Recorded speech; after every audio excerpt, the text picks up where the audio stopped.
for the new UFC heavyweight champion of the world, Bas Rutten.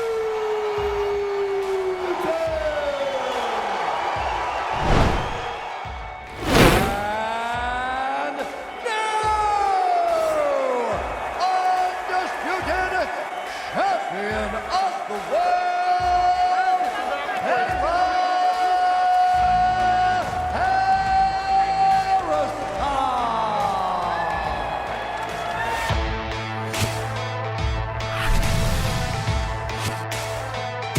Welcome to UFC Unfiltered. Please tell me that's on video. I've never been happier. I'm made for a fucking podcast.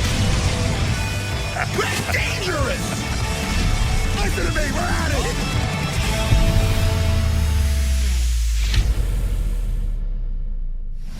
Hey, welcome to UFC Unfiltered.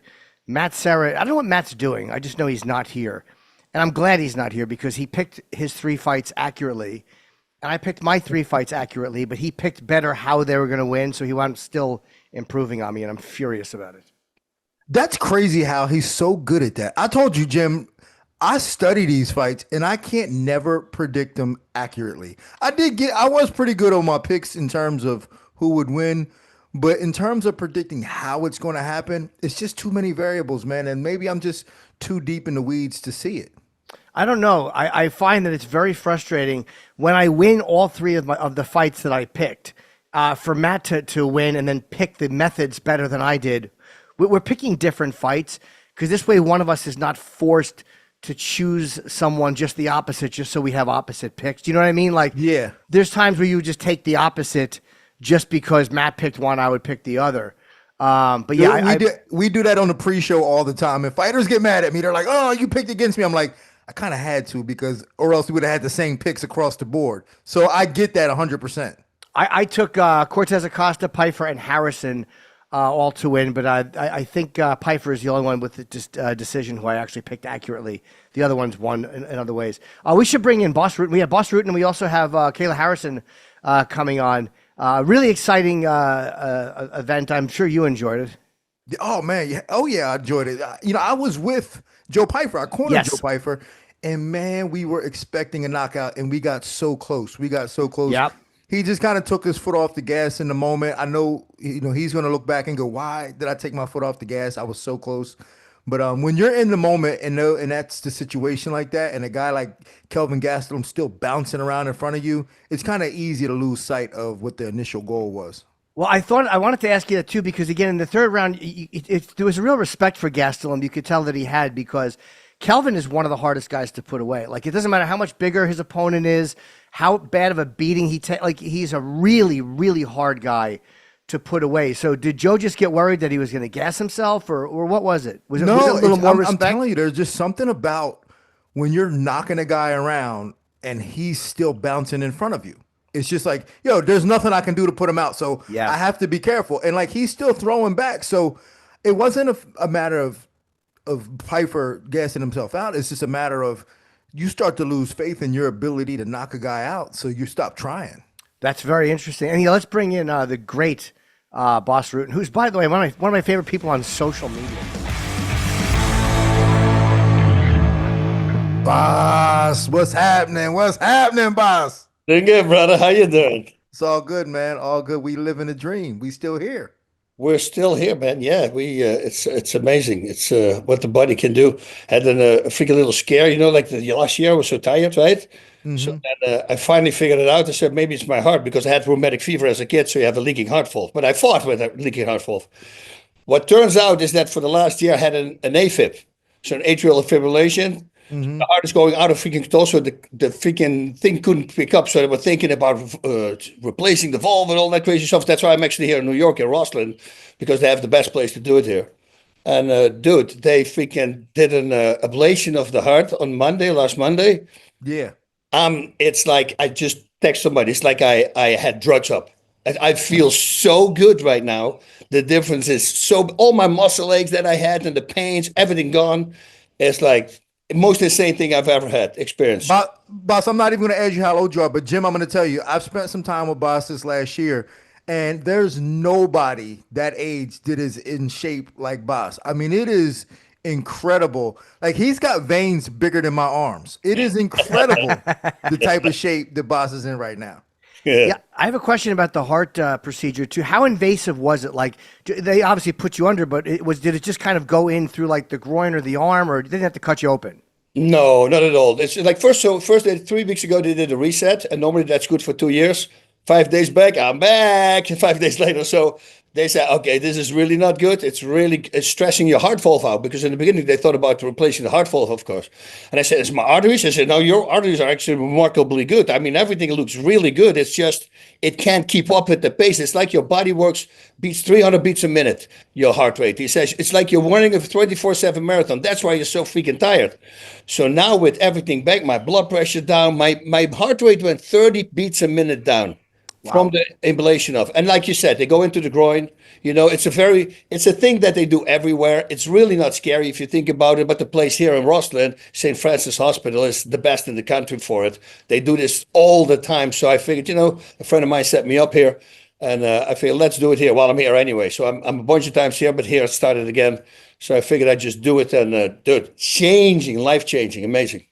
I love I was just telling Dean, I love your videos. I watch you every day. I see your videos popping up on my feed. And it's really, they're great instructional videos.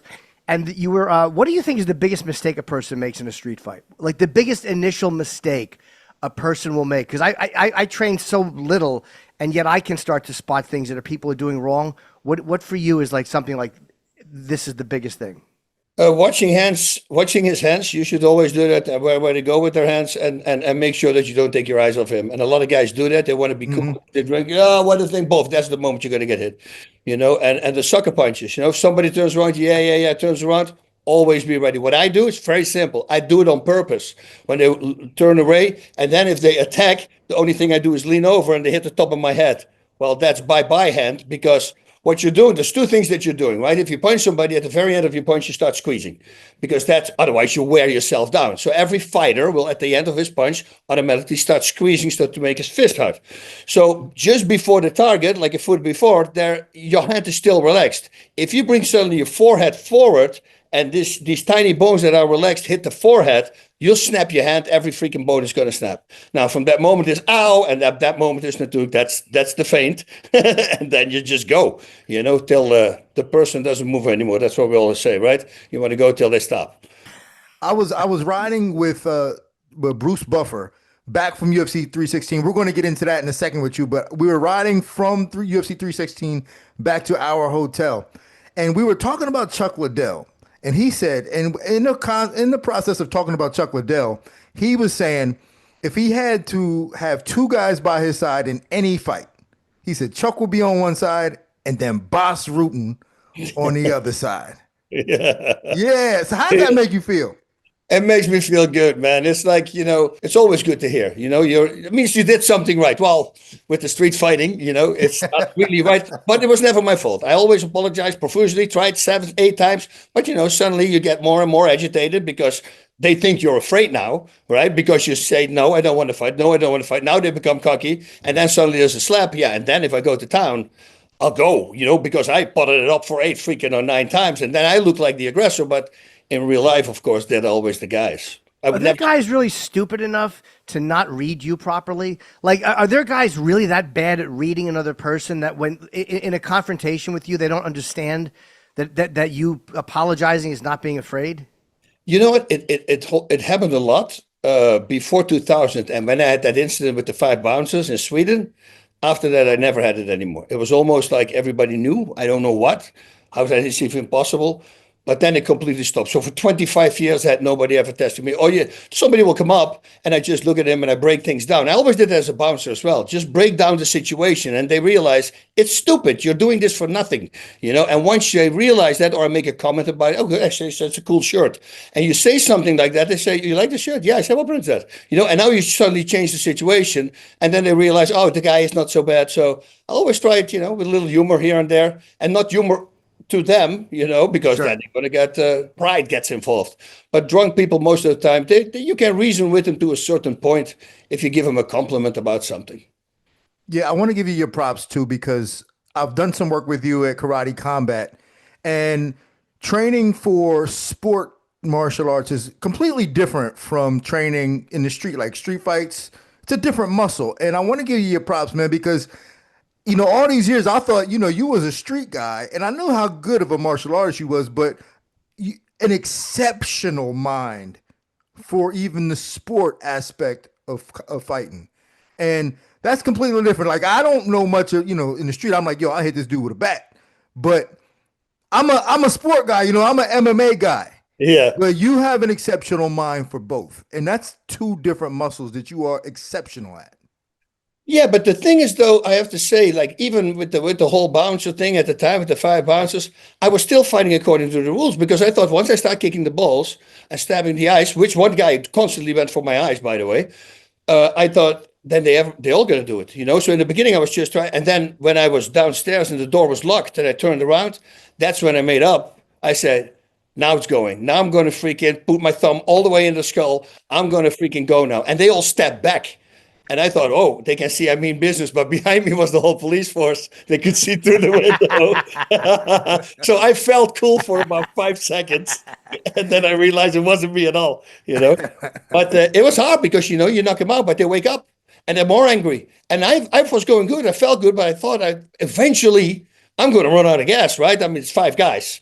So let's go downstairs. It's a fire escape. It's got to be a door. And the door was locked. That's when that happens. But yeah, stamina is great. And fighting is great. And street fighting is great. And especially real fighting and street fighting. But if you can combine it, of course, yeah.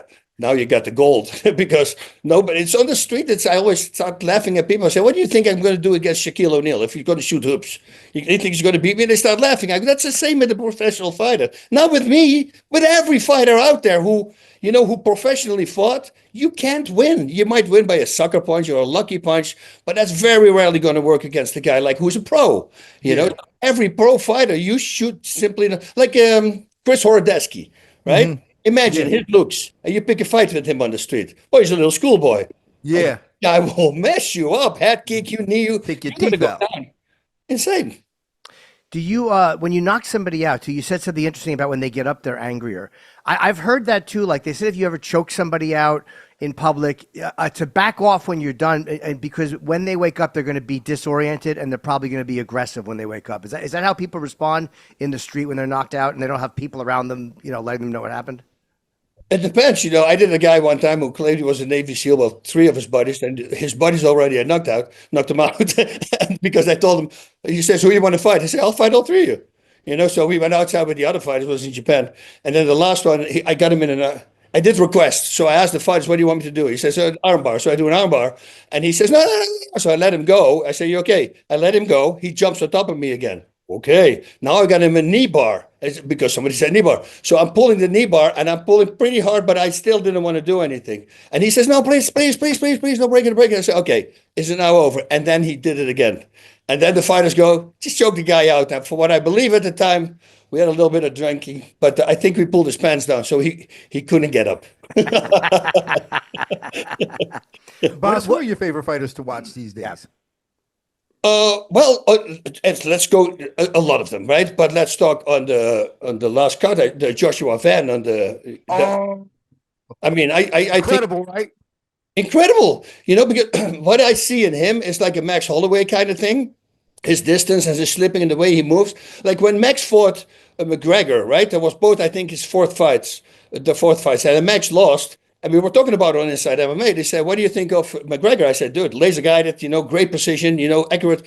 He's really good. What do you think of his opponent? I said, he's going to be the next world champion. And everybody looked at me and go, what? He lost. I go, yeah, but for a guy, he was also 23. And I said, for a guy who's 23, having that distance, that control, that's a very hard thing. And sure enough, he became a world champion. But that's what I see in Joshua as well. Joshua Van, yeah. His distance and the way he looks and slips punches and immediately counters. I think if that guy starts working on kicks, because his kicks are not really that good yet, they just go up there, but it's nice as a distraction. But imagine him having a good roundhouse kick. It has to do with his footwork and his opening his hips. He doesn't do that yet. I guarantee if I spend an hour with that guy and just get inside his head and he starts training that, and then some knees, the guy's going to be the next champion. I mean, dude, I was literally watching. I go, that's really good stuff what this guy's doing.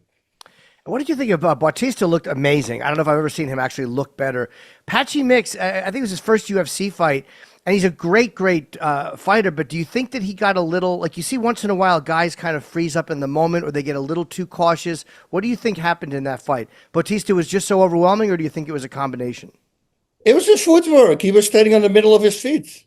He doesn't stand on the balls of his feet. You can't move like that. It's like standing on your heels. It's the same thing. You're using your thighs. Standing, leaning, your body weight shifting into the balls of your feet. Now you're using your calves. They're much more explosive for in and out movement. And he didn't do it. He was very flat-footed. And then you simply can't move. He's stationary the whole time. And Batista wasn't. I mean, the body shot. The only time when Batista was getting in trouble at the very end is when he deviated from his game plan, because he started throwing the body shots. Because this guy is so tall. That was so smart from Batista, because the guy is so tall. Normally on left hooks, he just lean backwards. Now, what I love to do then is throwing a long left hook, an open hand. So it's as long as it can, because that gives you a lot of room for your cross. And when they move backwards, you hit the solar plexus with the cross. That is the best freaking combination. I land that thing 9 out of 10 times in training if I want. And then I tell you that I'm going to land it. And the only way for you not to land it is to move out of my reach, because otherwise it will land. You see, but a tall guy always moves his head backwards on hooks. And Batista knew that, so he started hitting the body. And I thought he's going to set him up with the cross, like a body head, and then maybe add a liver shot at the end. Forget about it. You start with a cross to the body, hook to the head, cross to the head, liver shot. Whoa. That's the thing that a lot of fighters should start doing more, that I still don't get. People always counter with single shots. Why don't you make it combinations?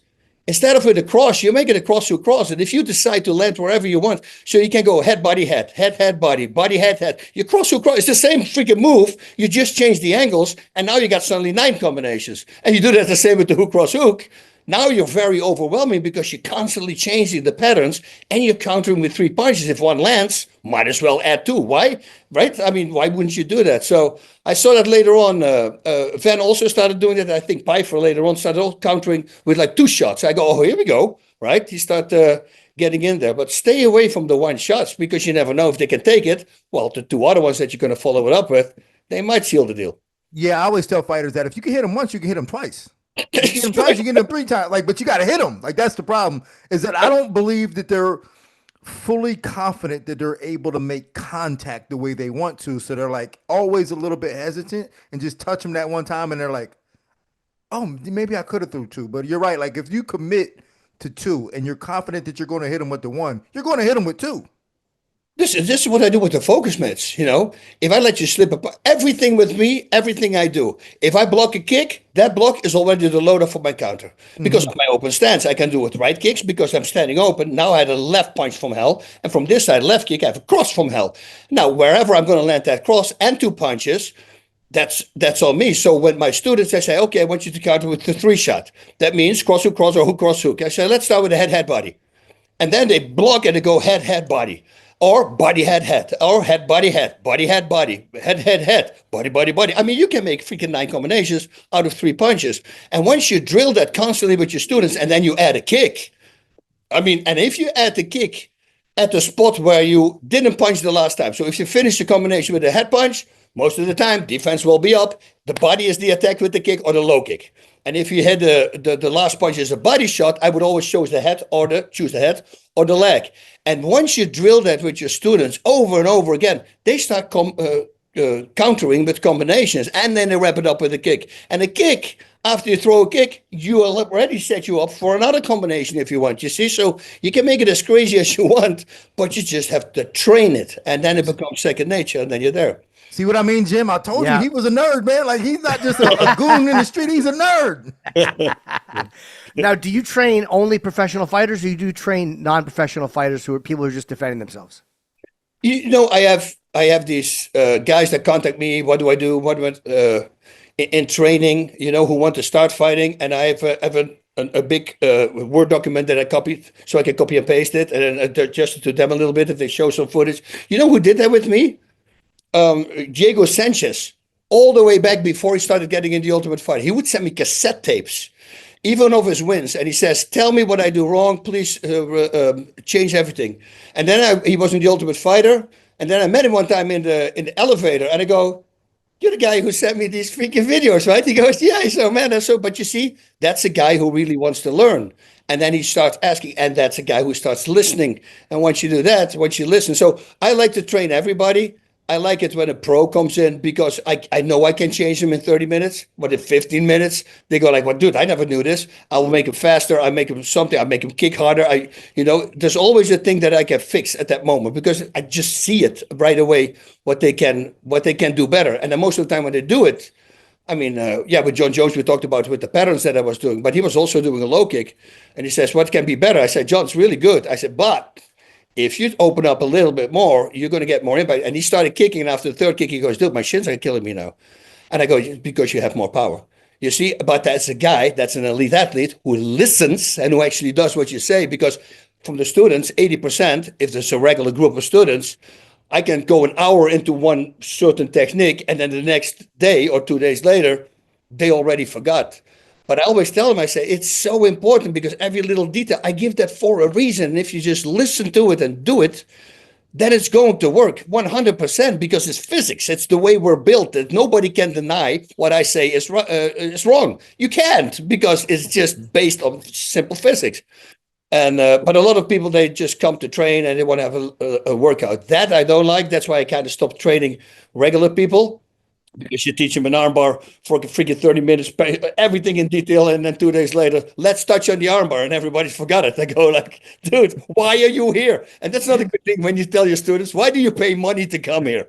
Well, and you're wasting money, you know? And the owner goes like, "You shouldn't talk to the students because they pay." I go, "Yeah, but dude, why are they here?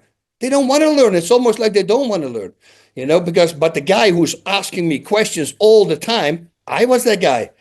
All the time. "Why do you do this? Why do you do that?" "Yeah, you have to do it like that." "Why?"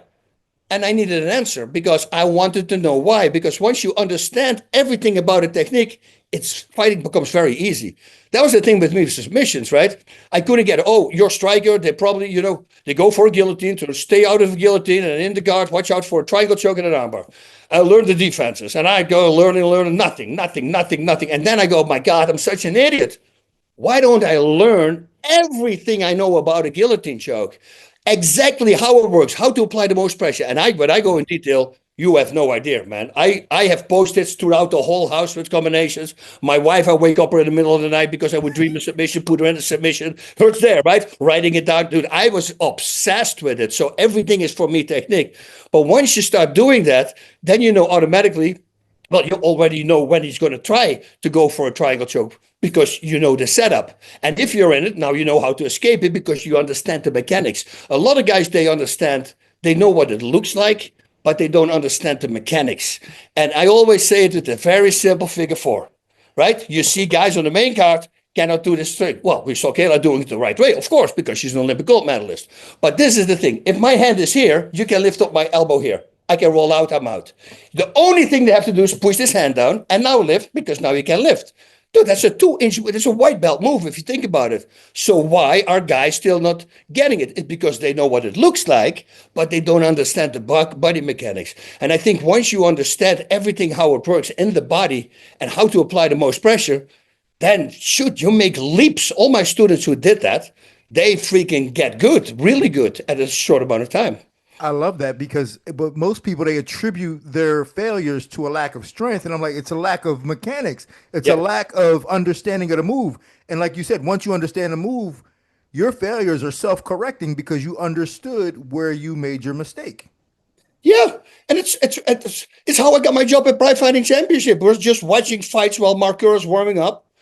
And then I see, oh, he's got an armbar, man. What? He's got armbar. And they go like, what do you mean? It's not an armbar. I said, give it 10 seconds. And 10 seconds later, it's an armbar. And then the next fight, I did it with, and they said, how do you know this? I go, well, you can see the setup, right? I mean, he's setting him up. You can see certain things of the fighter he does. That's literally how I got my job. Well, don't take my job, boss. I need my job, but you don't take my job. The elbow move you're just talking about. Were you talking about how she finished Juliana Pena? What you grabbed her on the figure four. Right, and my question was, she had her up against the fence, right? And she was going for the head and arm choke, but she couldn't get over. Did Juliana Pena do something wrong to leave her arm exposed? Because I couldn't see it. They were showing it from the other angle, and I'm like, how did she get caught in that? Did she do something wrong, or did Kayla just grab her? I think Kayla is very strong. First of all, yeah, it was a reverse figure four, right? It was Kimura. It wasn't the hammerlock or a figure four. That's what I call it. It was the reverse one, but she might have set it up like that. And Pena was very smart to be in against the wall, because there's not they cannot step over. There's a lot of things that she still can do, but that move, yeah. And look at Kayla, man. She's just very strong. And I think when she grabs on, I mean, and then that combined with technique, we're talking not about a one-time gold medalist, a two-time gold medalist, right? That's that's high level. Like judo it's a very nasty sport, man. They're very, very, very good people. So, yeah, I think it was just power and technique, and there's no way you can stop it. And what do you guys think? I'll ask both of you. Merab has been so dominant, and he said, I love how much people realize how funny he is now, and because he was such a humble, quiet guy, and you see his social media, he's hilarious. And I was happy he got the submission, because people are always critical because he'll only win decisions. What do you think it's going to take to beat him? I thought Umar Nurmagomedov, I think he won the first 2 rounds, if I remember correctly. And to beat a guy like Merab, it's like you're going to have to win the first 2 rounds and then win one of the final 3.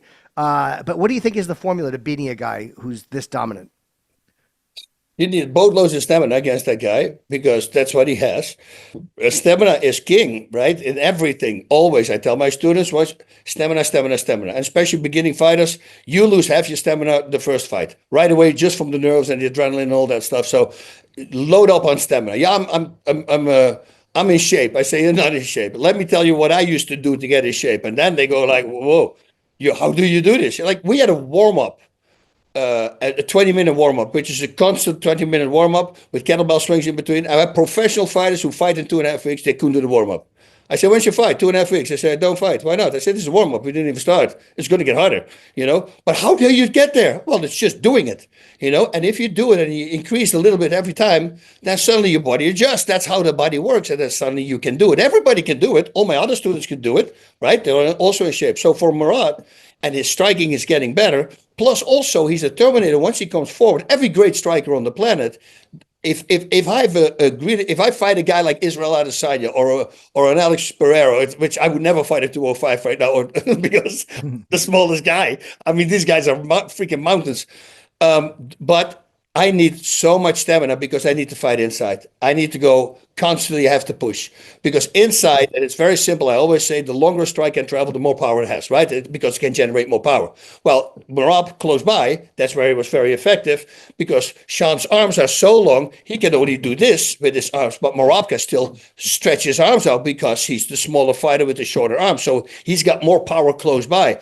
And for him, that is perfect, but he needs to fight inside. That comes again with what I said, boatloads of stamina, which he has. So it's going to be very hard to beat a guy like that. And his punching is getting better as well.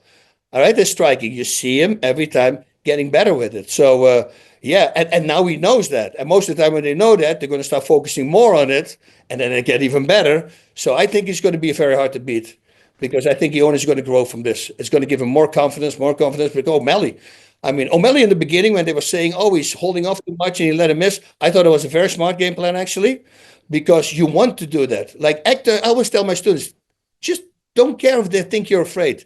Just let him miss, and not go to the sides. Never go straight backwards, right? Always to the sides. Let him miss. And there comes a moment that maybe even the corner starts shouting, he's afraid. That's all going to work for you, because now they start getting hungry. And now instead of punching like this, they're going to punch, they start loading up. Now they start telegraphing.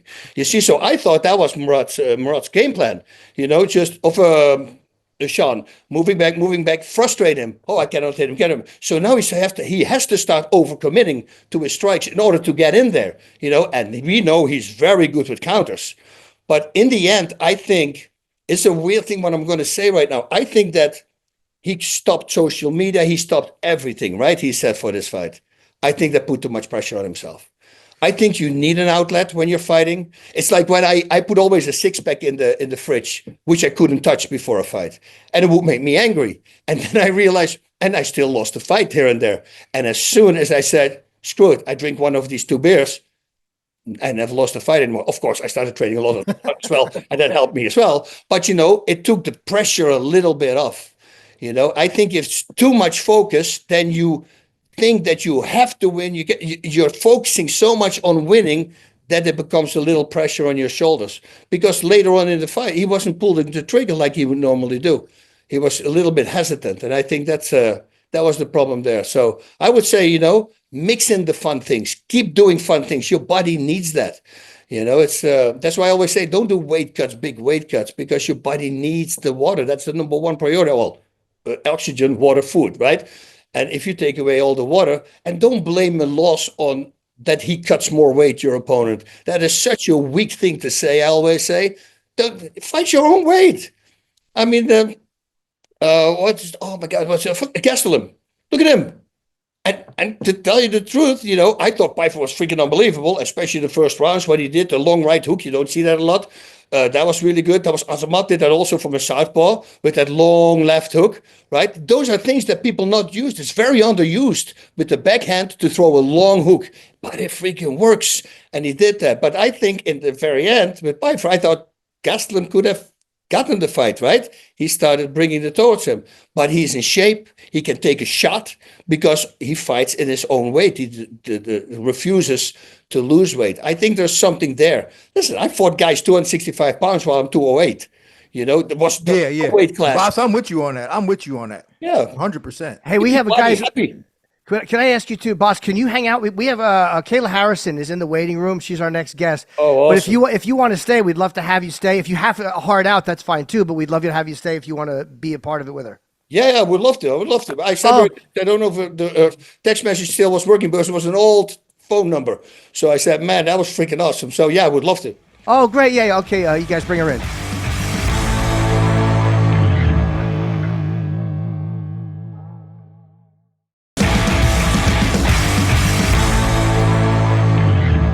Kayla, hello. We want to say hello to you. How are you? Hey, Kayla. Hi, Boss. Hi, Dean. I'm doing. Did you get your text? Did you still have the same number? I don't know if you have the same number. No, I didn't get a text from you. I definitely would have responded to you. Oh, yeah. So I said, man, it was amazing, man. It was so amazing. So proud of you. It was thank you. Great fight. And I love the videos you make. Do you know that I have your mouth breathing thing and I use it? I bought one. There you go. I didn't even ask for a free one because I was like, if it's with Boss, I believe it. It's right next to my bed, actually. So very smart. It changed my breathing like bizarre. Like if I come out with a hard round on the back, I'm like, what the heck is going on? It works, but you have to do it like you said. You have to do it. Can I ask what that is? I do it at night. What is that? Because you promoted it one time, Boss, on the show. What is the breathing thing you're talking about? It's, once you understand how lungs work, like you think your lungs work, they don't do anything. Lungs are just two bags. There's no muscle in the lung. So the way for your lungs to open is by chest expansion, which is done by your diaphragm and your intercostal muscles, right? So that expansion, that creates a vacuum between your body and your lungs, and that vacuum, that will open up your lungs. So the more you can expand your chest, the more you can inhale. That's why it's very important for athletes to stretch their intercostals before a fight. Like a week before, I would start stretching it, because the more loose your chest is, like all these dumbasses who start weightlifting, it's the dumbest thing there is, because now you get all tight and you can't expand your chest. Well, that's how you breathe. And what this thing does, it works out your 11 pounds of breathing muscles. So you get a bigger chest expansion. Not only that, like if you talk about gassing, for instance, if you run a hill, I say the same thing all the time, so that might be boring. If you run a hill and suddenly it feels like you're hit by a freaking wall, that means you start gassing, right? Metaborflex, that's the difficult word for it. What that is that your body starts redirecting oxygenated blood, and it takes it away from your legs. So you go like, why would it take away from my legs? Because it sends it to the number one priority in the body, breathing, your breathing muscles. Okay, well, let's see, how does endurance increase? Endurance increases by training really hard. Yeah, we know that. But what happens chemically inside? Well, it's very simple. If you work out a muscle over and over again, it becomes more efficient at its job. And the word efficient already says it. It uses less oxygen. Wait a minute. What if I work out my 11 pounds of breathing muscles so they don't have to steal blood anymore, which is actually a medical term, blood stealing, that oxygenated blood, and they can keep on going. And boom. That's what the O2 trainer does. Inspirator muscle training. I think every Olympian athlete, and now we got another one actually, is doing it. Well, and what a great win. What an amazing night. What were you two saying to each other at the end? You guys were kind of embracing, and I was trying to hear what you were saying to each other. The camera picked up some of it. Yeah, well, I just walked over. I wanted to, number one, make sure she was okay. And then I asked if we could pray. And so I said a little prayer for Juliana, and then she actually said a prayer for me and my kids. And yeah, it was a beautiful moment. It just goes to show that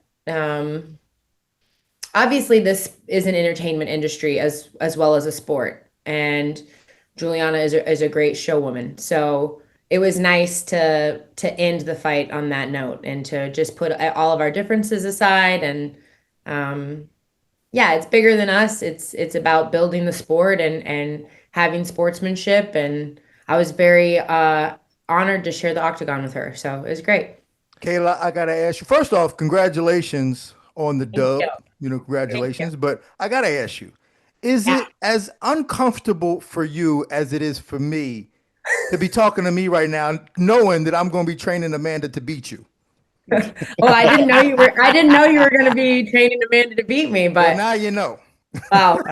Hey, no, it's not. You see, I think that's the big difference between my mentality and Amanda's is that it's not a big deal to me. Like, it's not personal. It's not, I don't have any ill will. It's not, and also like, we trained at the gym together. I know that she has talked about that being an issue and like coaches and like, I want to be pushed in the gym. I moved to American Top Team because of Amanda. Like, she was one of the big reasons, as well as the excellent coaching staff. And like, I want to be surrounded by killers. I want to go in the gym every day and have to earn my keep and work for it and be pushed and be, the small fish in the big pond. So I think that's the difference. It's not awkward for me at all because I want Amanda to be her best self in that cage when we fight. I want to be my best self, and I want us to bring women's MMA to a whole new level. And then when I'm done, I want the girls that are at American Top Team to stand on my shoulders and take the sport even higher. When I talk about being the greatest of all time, like, I'm very aware and like totally at peace with the fact that I will be the greatest of all time for a short period. And then the next girl will come along and she'll be even better than I was. And then the next girl will come along and she'll be even better. And that's how it should be. That's what we want. We want the sport to grow. That's what I want anyways. Do you think that, Dean, you'll know how long it's been since she fought. Sometimes the layoffs hurt people. Sometimes they don't. You look at GSP came back after a long layoff. Jones had quite a bit of time off before he beat Cyril Gahn. And Amanda didn't retire because she was hurt. She seemed like she was getting antsy and she wanted to come back. What do you think about the layoff? And do you think that will have any effect on her at all? Was that to me? Oh, no, I was asking Kayla. I was asking you, when was the last fight? Oh, me? Oh, I thought you were asking Dean too. I was sorry. I'm like, actually, what do you think, Dean? Apologies. That's my lack of ability as an interviewer. As for me, I don't think it's been that long, but the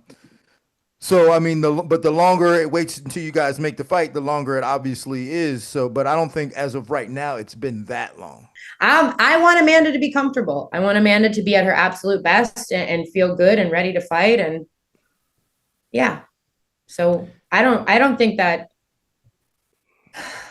when you're the greatest of all time, like, that's it, So I don't think that ring rust is probably a thing for her. Personally, I didn't fight for 7 years when I made my comeback, and I felt freaking awesome also in the fight. So I think it's like riding a bike. That's because you had no injuries at that point. You're like, everything has healed. I've basically regenerated my body after 7 years. Yeah. Right, But that's then the everything advantage. started coming back. I wanted to ask you about the finishing move too. You were going for the head and arm choke, and I was asking before, did you set her up for that, or did you just happen to see that it was available and grab it? Well, I didn't really have like I wasn't on the right side to do Right, to the fence. Yeah. the full head and arm, and it was kind of like it's definitely like a shoulder pressure. Not a Von Flue, but like similar-ish pressure. And I use that position a lot to pass, to get to mount. And I knew that I didn't have a choke. I mean, I know Juliana's tough as nails, so she wasn't going to tap just to like shoulder pressure on her neck.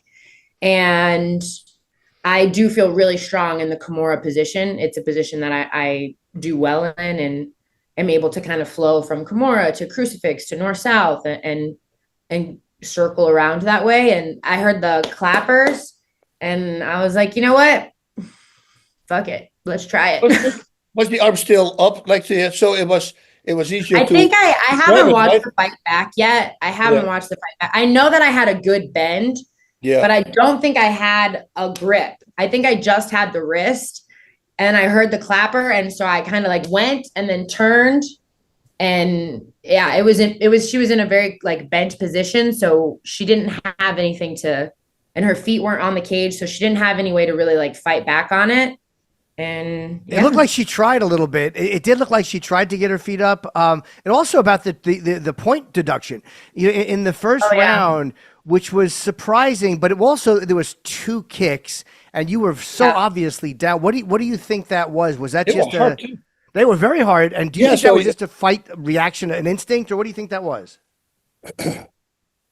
I don't know. You have to ask Juliana. I don't know. I didn't get hurt or anything. Yeah. I was a little nervous when I got kicked because I have broken my nose and I was like, oh, if I broke my nose in the first round, I am going to be so pissed off, but it's all good. Strong and sturdy. It looked like she panicked. It looked like it was a panic. I feel like it was a little bit of like, get the fuck away from me. Like they were hard, Kayla. You didn't feel it at all? I mean, they were under the chin. No, I thought I was all right. So, wow. I mean, I just was like, I said, what the fuck in the fight? Because I was like, I'm pretty sure my knees were down. Yeah.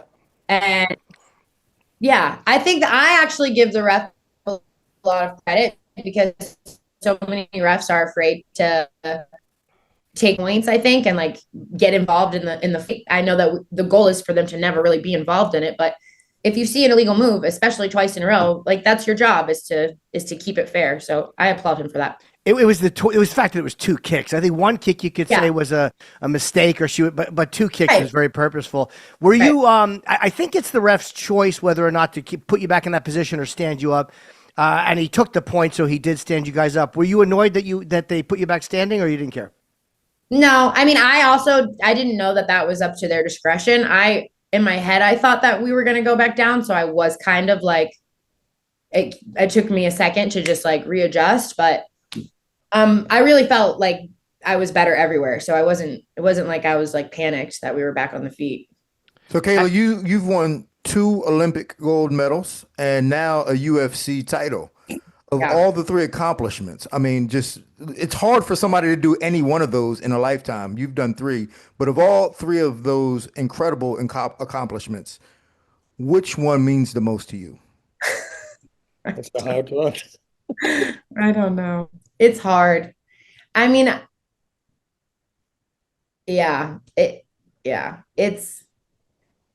I've been doing I'm getting older. And so I've been doing quite a bit of reflecting over my life. And to be honest with you, I just, I still can't believe it sometimes. I remember being 22 years old and like standing on top of that podium and being the first American to win a gold medal in the Olympics. And like, I thought my life was a dream. I was like, I couldn't believe it. And then repeating in Rio, like, I didn't even get scored on at the Olympics in Rio. Like I was the only competitor to win and I didn't get a single score against me in the whole tournament. And like then winning and having money. I never thought I would have money. Like I grew up in Middletown, Ohio. It's not It's a city of a lot of heart, but not a lot of wealth. And I never thought I would have money. And Saturday night, like it kind of all just hit me, like this life that I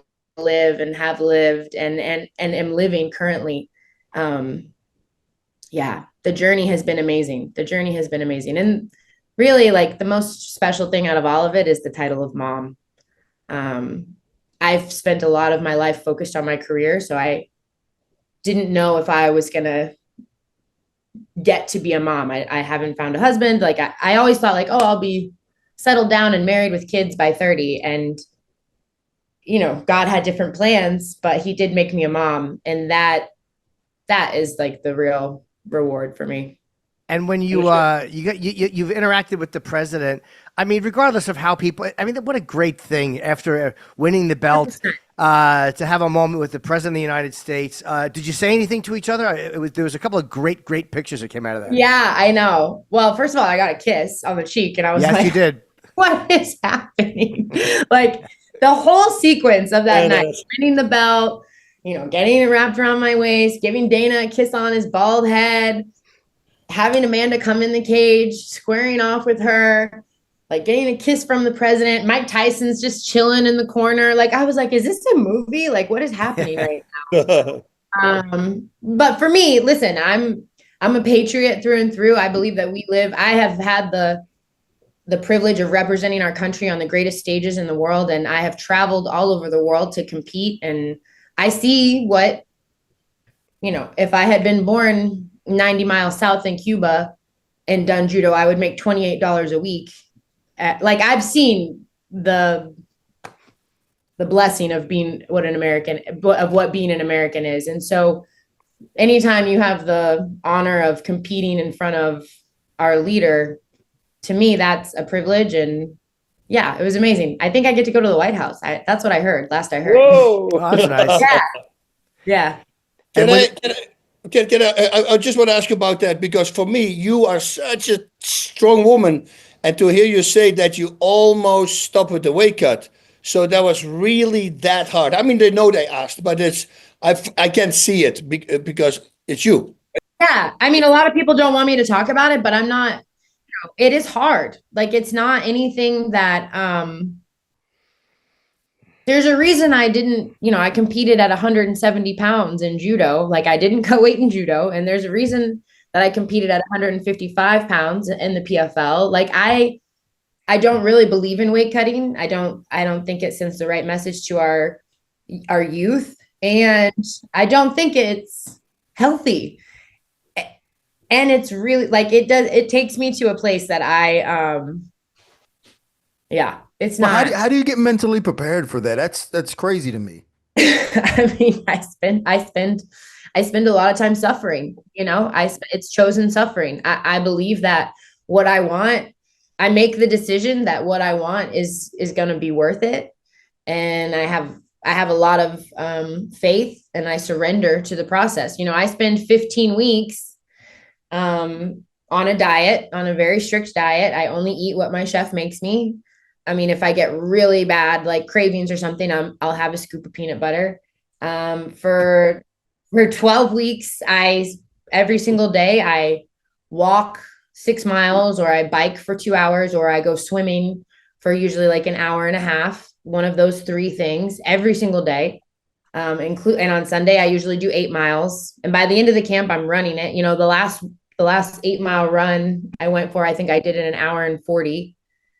So I spend a lot of time alone thinking about my goals and my dreams and what I'm sacrificing to get them. And I train twice a day on top of that, sparring or going live. The schedule at American Top Team, it's pretty intense, and drilling at night.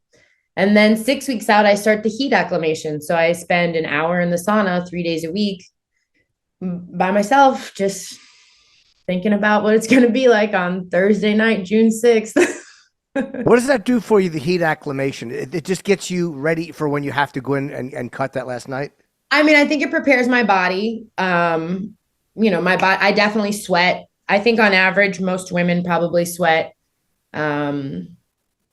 about 3 pounds an hour. I sweat about 6 pounds. in an hour. So it prepares my body, but it prepares my mind. I know that I can do hard things. Meanwhile, Bas is down to cannoli. Don't think I didn't see that, Bas.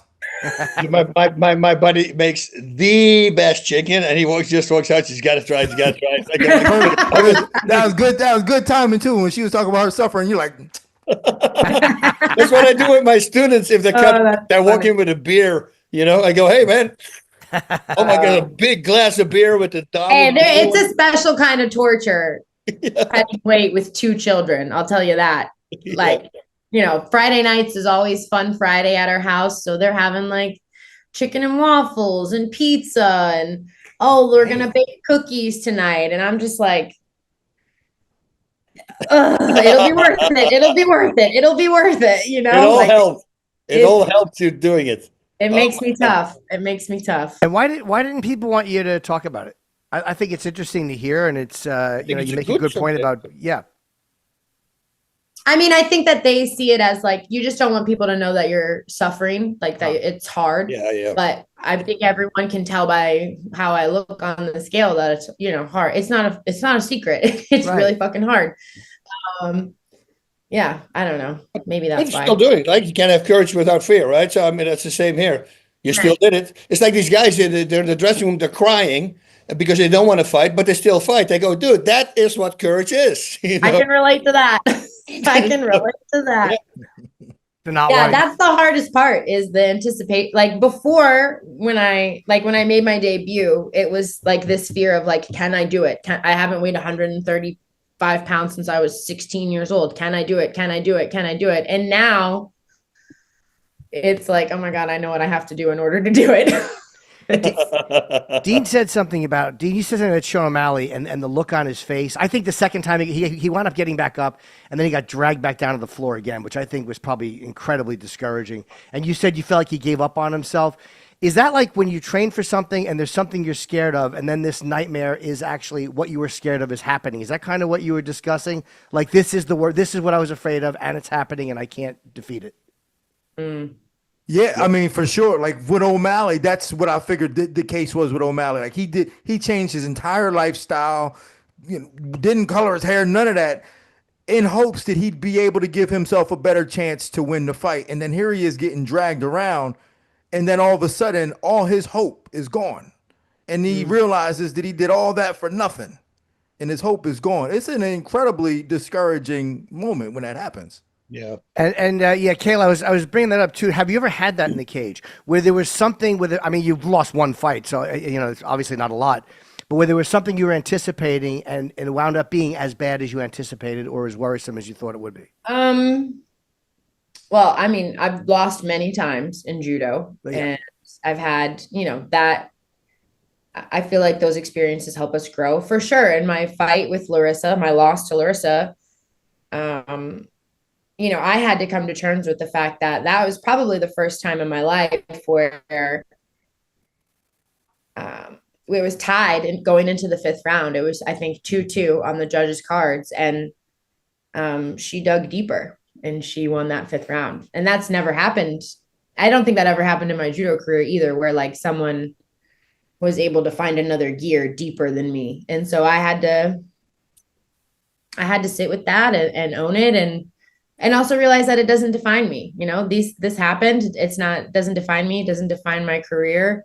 I think it made me better as a fighter. I think that everything happens for a reason, and I've grown from it. But I do believe that it positioned me and prepared me for now. I know I can go into deep waters, and I know that like every day, and you ask if that happens, like every day at the gym, I have a nightmare. Like when I was sparring, preparing for this fight, we're shark baiting me, and I'm going one round with a fresh guy, and then one round with a fresh girl, and then another fresh guy. And then he's taking me down, and then I'm like fighting like hell to get back up. And then the round's over, but then I've got a girl. Oh, I took her down, but she's fresh. And so she's getting up, and it's a nightmare because I'm not winning anything. And I'm giving my all, and they're having 5 minutes off, and they're coming in fresh. And so it's a nightmare. So I get that feeling, but that's why you prepare. If you properly prepare, you know, the hard work is done behind closed doors and not under the bright lights. The bright lights is the fun part. Yep. And how long did it take you to actually realize that this is what happened that night? Like when a night like that happens in life, it's very hard to take it in the moment. It's like you're watching a movie or a dream, and then you kind of decompress. How did that happen for you? Was it that night? Was it the next morning where you're like, wow, this... Sometimes it's hard to enjoy it while it's happening because it just feels like I'm watching something from outside my body.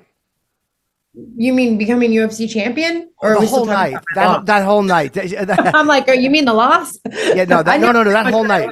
Yeah, winning the way you won, and having that I mean, I'm still living in a dream a little bit. You know, I just can't. Yeah, this is just my life. I think in general, like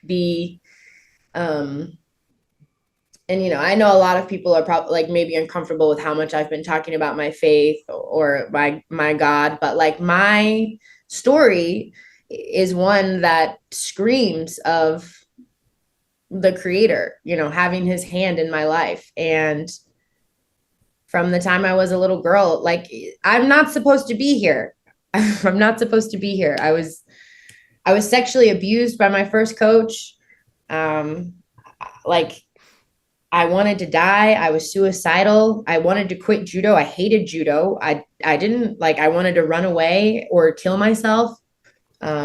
Statistically, I probably should be on drugs or in a mental institution or dead.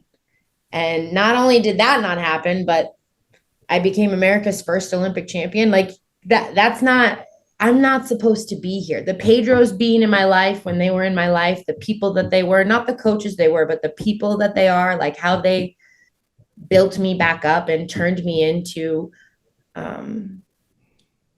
like a force to be reckoned with. They rebuilt me brick by brick. When I tell you I was at rock bottom, like rock bottom as rock bottom can be. And they forged me into a champion in life and on the mats. And I mean, even MMA, like I started when I was 26. Yes, I have years on the mat, but like nobody wanted me to do MMA. My mom didn't want me to do it. My coaches, Jimmy and Big Jim, certainly didn't want me to do it. And like, I even had a lot of moments of doubt during my MMA career where it was like, I was stuck under contract. I wanted to go. I wanted to shine. I wanted to do all of this. I was ready. And Amanda, I just felt like it was going to pass me by. Like these moments that I had been training for, like maybe I was just going to miss, you know, like I was just not going to hit it in time or it wasn't going to work out. And so I'm just really grateful that I had faith and I trusted the process, and like everything I've ever wanted is coming true. And it's not even about all of that. It's just about who I became in the process of it. Like, I'm very proud of the woman I am, and I'm very proud of the legacy that I've built, but like the relationships I have, the people who are in my life, the faith, like the peace that I have is, yeah. Well, now that you're champion, how do you celebrate? What's the first thing that you do to celebrate? Well, funny you asked. The kids and I just had ice cream about 20 minutes ago. I mean, we don't have any big plans. I think we're going to go to the beach tomorrow. We're going to go on a vacation. We haven't decided where yet. We're going to go on a little vacation, but I got to get back in the gym. Job's not done. Well, Kayla, thank you so much for coming on, and congratulations. A very deserving champion, and I can't wait to see the fight with Amanda, but enjoy this for now, and very, very dominant performance. So really, thank you guys so much for having me. Bas, I'll Instagram you my number, okay, my friend? All right. Sounds good. But not you, Dean. That's all right. I'll see you on the other side. I'll see you on the other side, my friend. All right. Kayla. Thank you so much, Kayla. Thank you.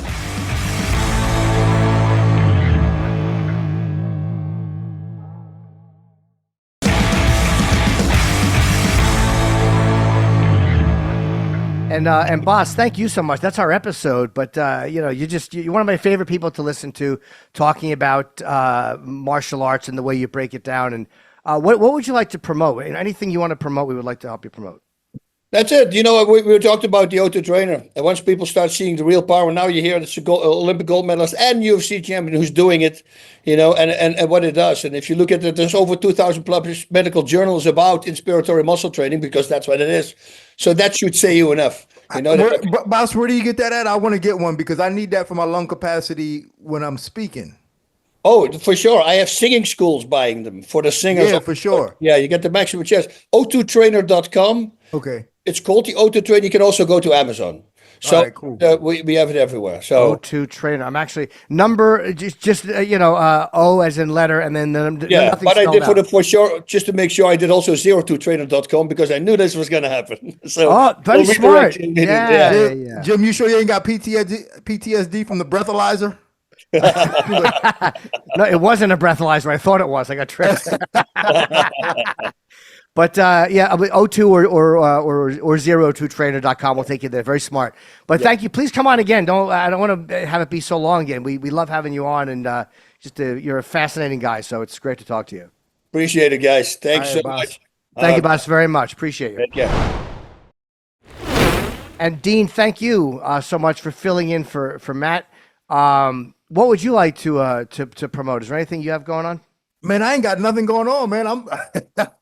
I got nothing. Actually, you know what? I'm doing a seminar in South Carolina at the No Worries Academy in Greensville, in South Carolina, Greensboro, South Carolina. The No Worries Academy. So I'm doing a seminar on Friday at 8 p.m. So if you are in South Carolina, Friday at 8 p.m. at the No Worries Academy, I'm doing a seminar, and I am going to go through my top half guard system for MMA, and no one in the world has it like I got it. So if you're in that area, you're going to want to see that.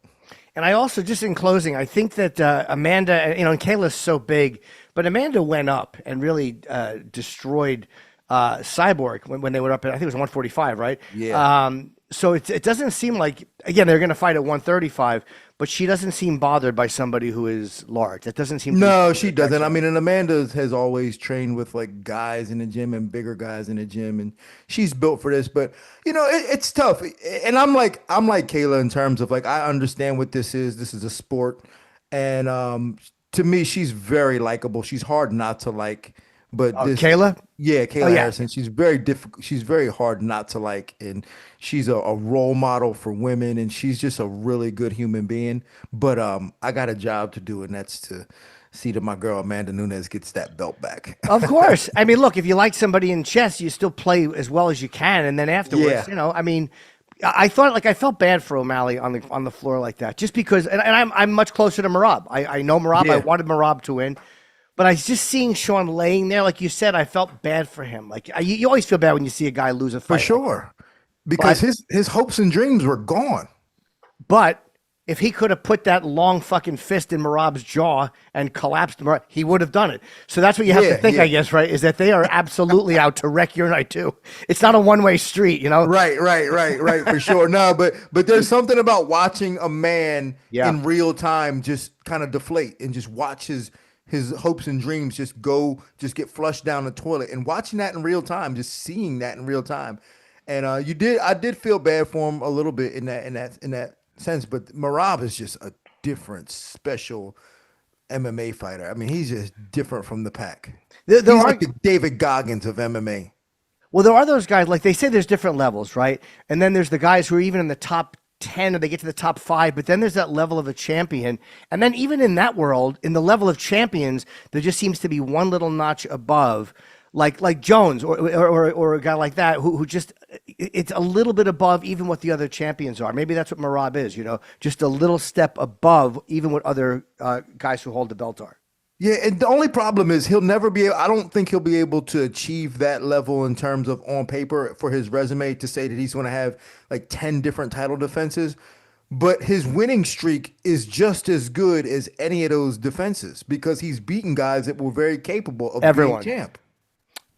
Is this his second defense or his first defense?